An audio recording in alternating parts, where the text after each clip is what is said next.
Si vous n'aimez ni les embouteillages, ni les grèves dans les transports en commun, ni les altercations entre chauffeurs de taxi, il ne reste qu'une solution, le vélo. Depuis quelques années, les Français redécouvrent ce moyen de transport écologique et excellent pour la santé. Il se vend 8000 bicyclettes chaque jour.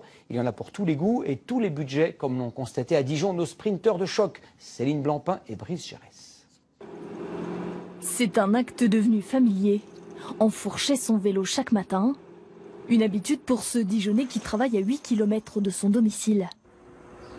J'ai l'habitude de faire attention à la circulation.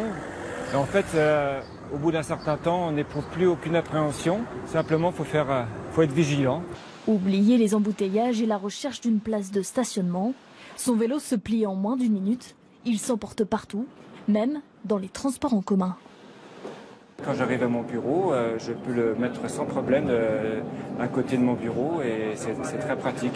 Dans les métropoles comme dans les villes moyennes, les citadins plébiscitent le vélo pour leurs déplacements quotidiens. L'année dernière, 3 millions ont été vendus, un chiffre en hausse de 7%.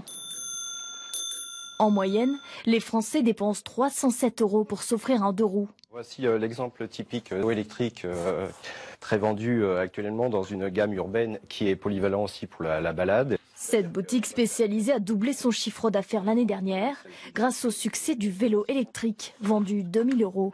Il permet de limiter ses efforts et surtout de ne pas transpirer en allant au travail.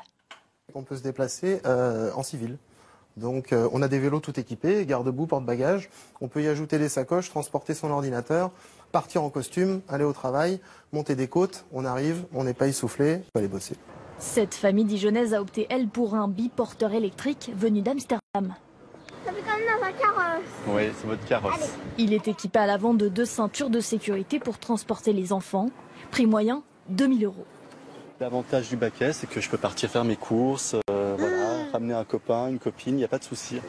Recyclé, couché ou tandem, il y en a pour tous les budgets. Bientôt sur le marché, le vélo connecté, relié au smartphone ou muni d'un GPS et d'un antivol intégré.